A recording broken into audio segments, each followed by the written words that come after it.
My name is Emily Miller.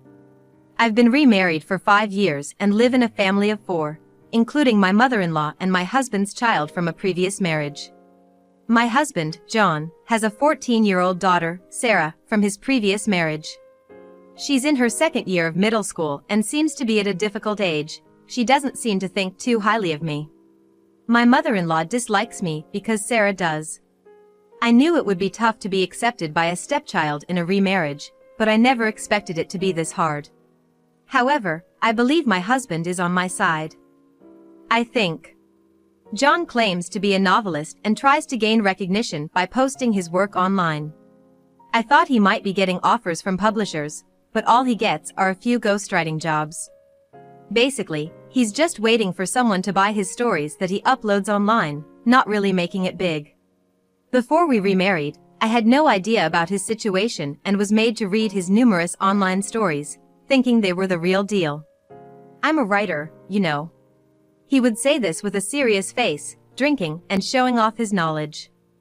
Believing in his charm, thinking there's no one as wonderful as him, I decided to remarry. But after getting married, I realized that John is the type of person who lives off others while dreaming big. He brags about being a famous writer. Yet he can't manage money at all. I'm a writer, so I don't worry about money. If I did, I couldn't write good stories. I'll leave the details to you. Those were the first words he said to me after our marriage, and I misunderstood them as trust. John seems to believe that he's getting royalties in his bank account. While he does work occasionally, the only jobs he gets are for ghostwriting, so there are no royalties coming in. In the end, it's my side job that's keeping the household afloat, but my position is very weak. Being a remarried partner, I feel like I'm treated like Cinderella. Emily, I'd like some fish for dinner tonight. Get some tuna, will you? My mother-in-law says this casually. Despite my reluctance, I go shopping, but then Sarah demands. Get me a hamburger. Wait, dinner's almost ready? So what? I want a hamburger. Go get it. Can't you get that little thing for her? She's just a kid who wants a hamburger, for crying out loud. It's not about being stingy, they just don't understand that dinner is almost ready. Who do you think you are? And give me $100. $100? Yes. What for? There's this trendy character merchandise that my friends have, and I don't. I have to buy it. Oh dear, that's terrible. If you don't have the same thing, you'll be left out. Emily, give her the $100. But this month is tight. What? What kind of wasteful spending are you doing? Aren't you getting royalties from your son's books? Don't tell me you're using it all for yourself and not giving us any? That's awful. Why did Dad marry someone like you? You're the worst. Really? What a terrible woman. I haven't spent a penny for myself. Sure. These two don't understand anything about money. Even if I show them my empty wallet and say we're short on funds, they accuse me of hiding money somewhere, of being selfish. And so, I end up giving in and heading to the bank. You're really the worst kind of wife. You're married to a famous writer, for crying out loud. Don't be so miserly. Every day, these harsh words break my spirit. Then why don't you handle the finances yourself? As if you could. That's what I think, but I know handing over the wallet would only cause more trouble. In the end, the only thing I can do is focus on my side job. What are you doing when we're not around? What do you mean? Grandma. She's always on the computer doing something. I bet she's on dating sites, looking for someone to cheat with. I can't believe she would say that. That's not something a 14-year-old girl would think of. What? Are you really doing that? How low can you get? I'm not doing anything like that. I hardly have any free time. Sarah, don't say things you don't know about. Don't act like a mother to me. A woman like you would definitely do something like that. They keep attacking me with these baseless accusations. I wish they would stop. I was exhausted and thinking that this marriage was a mistake. When I had to go back to my parents' house for something. When I returned, the house was empty. Most of the furniture was gone, only my personal belongings were left. Confused about what was happening, I got a call from my mother-in-law. "Everything's gone from the house. We've moved to a high-rise condo." "A high-rise condo? If you want in, you'll have to apologize." I could hear John and Sarah laughing in the background. Thinking how foolish this all was, I politely declined. "No way! You three enjoy yourselves." "Oh, how noble of you." Then I heard my daughter's voice, as if she was on speakerphone. "You finally realized you're not wanted, huh? We never needed you from the start. Dad's right to divorce someone like you." "Yeah, that's right. I didn't realize you hated me so much. Sorry about that." Was John in on this too? Or rather, was he just blindly following what his daughter and mother were telling him? "Are you saying you want a divorce?" "Yeah, that's right. I heard you've been using all my royalties for yourself. I can't forgive that. I've been writing hard for the family. I never thought you could do something so dirty." "Are you serious?" "Of course. I heard everything from Mom and Sarah." "What did they tell you exactly?"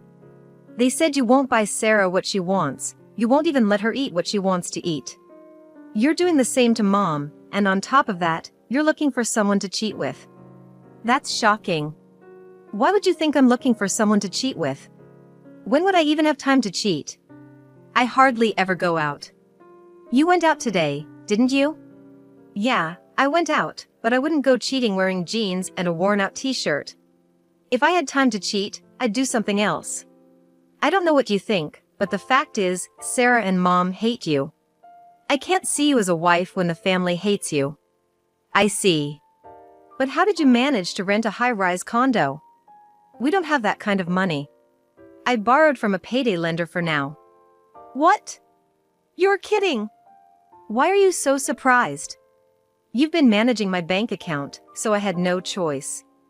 Once the divorce is final, give me back my bank book. After all, the royalties come into that account. Oh, and I won't pay you any alimony, by the way." "Alimony?" "Yeah. Just because you're married to a famous writer, don't even think about asking for alimony. If you do, I'll sue you for cheating." "You can't sue me for alimony. I haven't cheated." "So, what should I do with the divorce papers?" "I left the divorce papers on top of your computer." When I went to my room, sure enough, there were the divorce papers on my computer, with John's signature on them. The divorce papers didn't make me feel sad or anything. Instead, they seemed to mock me. "Just sign it and file it, and that'll be the end of it. After that, you and I are strangers, as are my mother and Sarah. No matter how poor I get, don't come begging me for money. Don't worry. I'll send you the bank book, so just give me your address. You're not planning to barge in, are you? Like, breaking in while we're not home? Is your high-rise condo so poorly secured that I could do that?" "Don't worry, Grandma. We have security here. If someone crazy like her shows up, they'll be caught right away." "Yeah, right. Fine, I'll email you the address." And that's how I finally broke ties with my husband. No more Cinderella life for me. I moved out of my current house and rented a spacious apartment for myself. I decided to spend my time and money on myself from now on. 2 months have passed since then. I was enjoying my freedom and daily life when I received a call from my ex-husband, John. "Wow, long time no see. How's life in the high-rise?" "Ah, it's great."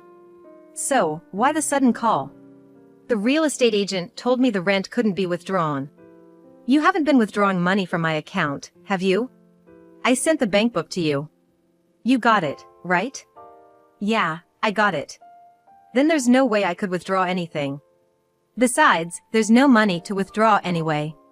"Strange, then why can't the rent be withdrawn? Did you check the account balance?" "Huh?" John said, "Hold on a second," and seemed to move somewhere, probably pulling out the bank book. "Hey! Why is the balance only $120.76? You must have been using it, right? I should have received royalties last month." "How could I use it?" Why don't you check the last transaction date on that bank book?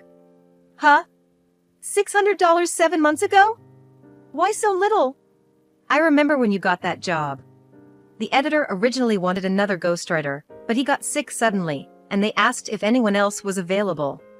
You volunteered, but the editor wanted someone else, and you ended up writing it for a bargain because they had no money. You were just used, you know. That's ridiculous. Forgot about it? Well, you didn't seem to care about the payment anyway. No wonder you forgot. Typically, ghostwriting pays much higher.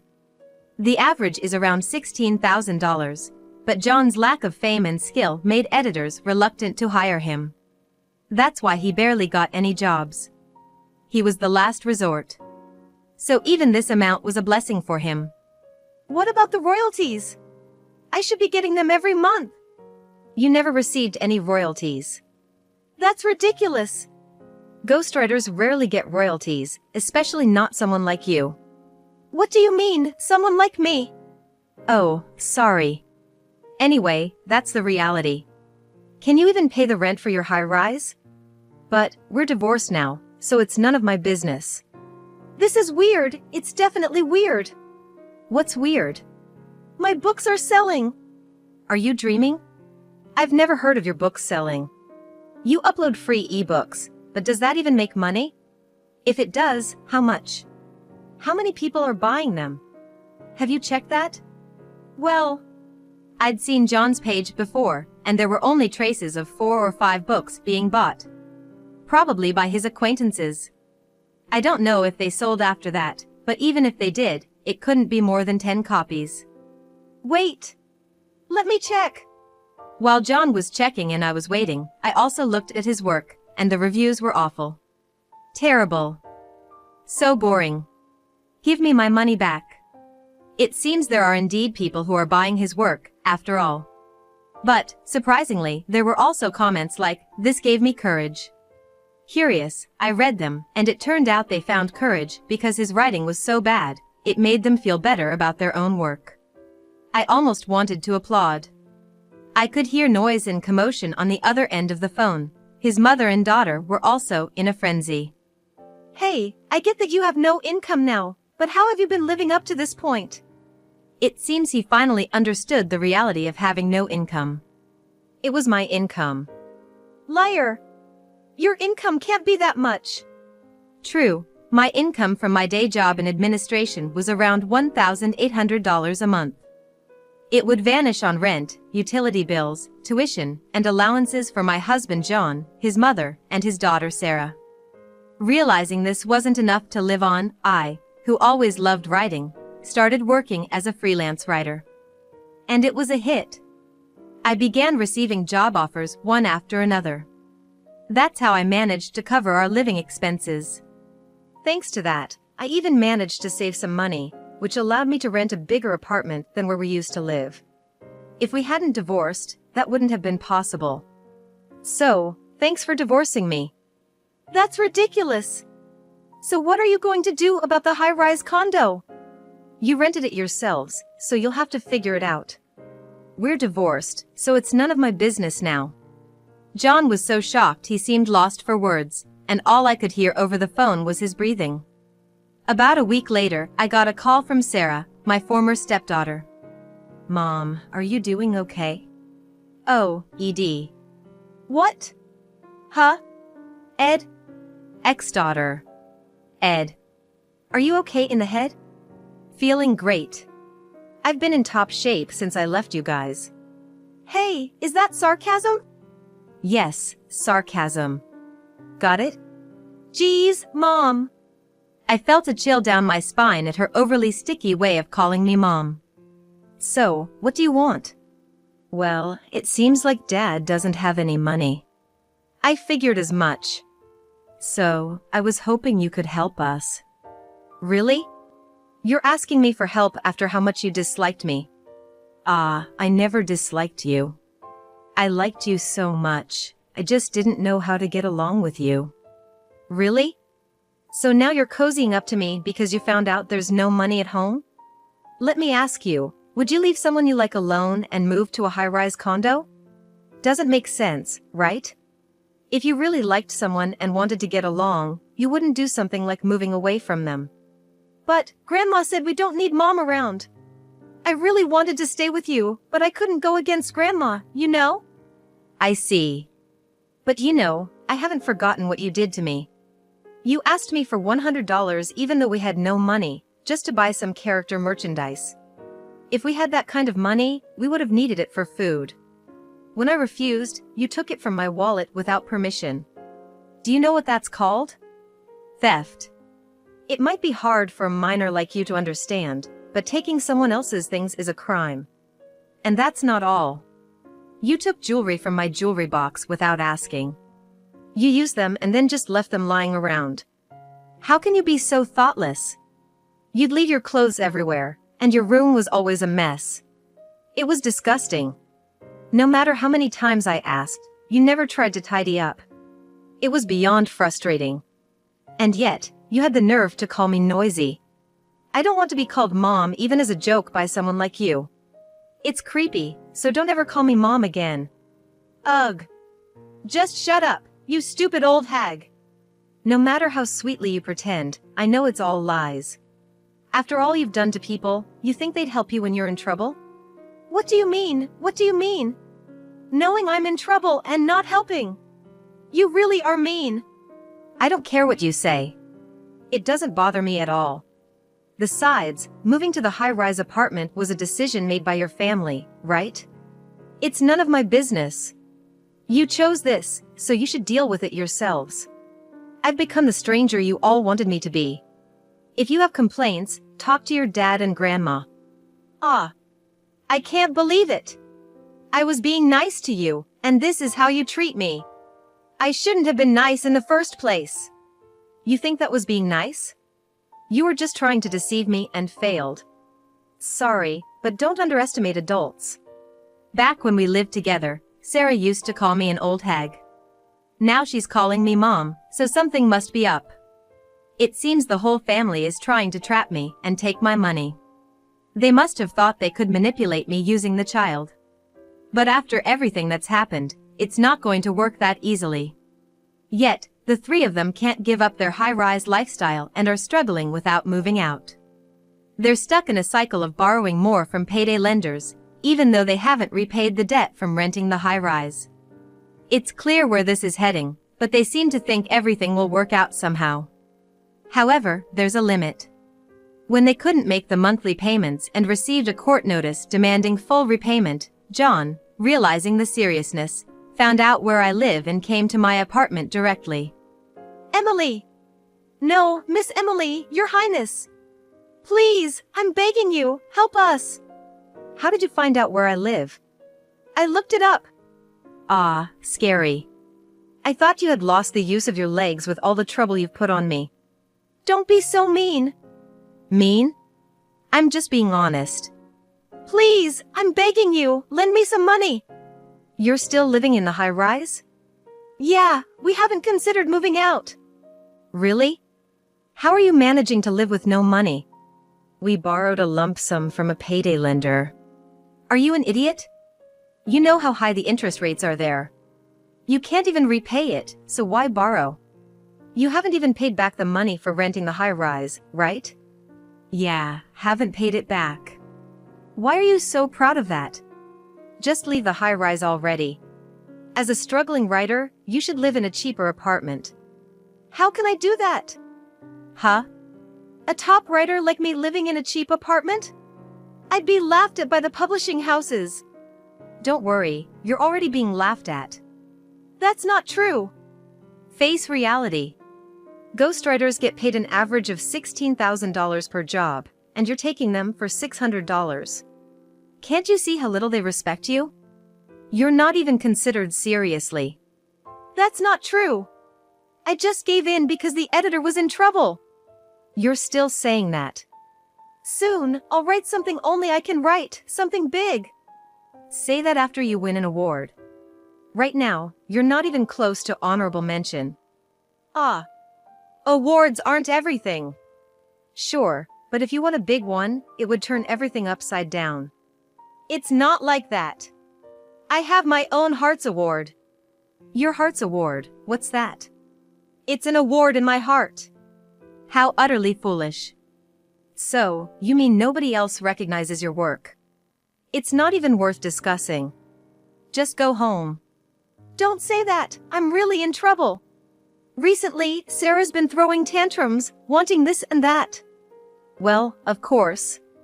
You can't afford to buy her anything. She says she can't relate to her friends because of that. There are ways to socialize without things, especially at her age. No, it's sad. I want to buy her things too. Oh, and now she's saying she won't go to school anymore. Why jump to that? She says school is boring because she can't relate to her friends. She's just like you, saying such foolish things. It's your fault for not teaching her properly. There are other ways to handle things, especially for a middle schooler. Please, she's been acting out recently, even punching holes in the walls. Oh, so the high-rise is poorly built? Why don't you write a novel about it? Remember the novel Jenga that became popular? There are people suffering from domestic violence, so if you write a true story, it might be a hit. I already wrote one. It only made things worse. How so? I wrote it and posted it online, and everyone realized it was about Sarah. Now her friends are laughing at her. She's actually stopped going to school. Why would you write it in such a way that everyone could tell? It's your fault. I can't write nonfiction. But you can write fantasy stories, can't you? Everyone says it's all my fault. Well, I guess they're right. If you're even remotely a novelist, you should have some ability to embellish. In the end, they just yell at me to bring you back. Me? Why? They think with you here, we could manage the money somehow. What? I'm appalled. Don't say that. Admittedly, when you were here, we managed to get by. But living in a high-rise is impossible. Can't you make it work somehow? I really can't. So please, help us. No, I have no intention of helping you. Are you still working in administration? No. What? What kind of job are you doing now? You need a good income to rent a big apartment. Obviously. What are you doing then? I'm a writer. A lighter? Like one that lights up and burns? Who would set themselves on fire to make money? I'm not that brave. Then, what kind of writer? Don't tell me, a ghostwriter? Yes. I get quite a few ghostwriting jobs. There are a lot of requests from publishing houses. Besides, I also write blog articles. It pays well. The last ghostwriting job I did earned me $26,000. Plus, they give me royalties, so I'm looking forward to the future. You're lying! How is that possible? I've always liked writing. I never thought I could make money off it. Living with you, I had no choice but to try, and it worked out. Now I can make a living as a full-time writer. Then help us out. No. Fine. Let's remarry then. With whom? With me, obviously. You suspect me of cheating when I haven't, and you still think I'd remarry you? I don't care if you cheat. If we can live in the high-rise, I'll endure anything. You don't have to endure anything. I have no plans to remarry you. Don't say that. I don't want anything to do with you. Give it up. Seeing John groveling at my feet was pathetic. I thought it could make a good novel. After that, the John family finally moved out of the high-rise. Their new place was a cheap apartment, but it turned out to be a haunted one. They must have thought going for the cheapest possible option was best. But I wouldn't voluntarily choose to experience such fear. As a result, they are experiencing strange noises, and Sarah claims to see things in empty rooms, worsening her mental state. However, they are also showing some growth. John, realizing they were on the brink of homelessness, started working multiple part-time jobs at 40. He's run ragged, but it's a valuable experience. His mother, meanwhile, manages to earn about $200 a month doing piecework. Because of their high debt repayments, they mainly eat ramen noodles, and Sarah plans to work part-time once she's in high school. Still, she remains mostly reclusive and often throws tantrums, breaking dishes and throwing things. As for me, I've been living peacefully since John stopped visiting. Now, I'm recalling the days I lived with John's family and turning them into a novel. The story has become a hit and there's talk of turning it into a movie. I never imagined such a dramatic turnaround in my life, but I'm excited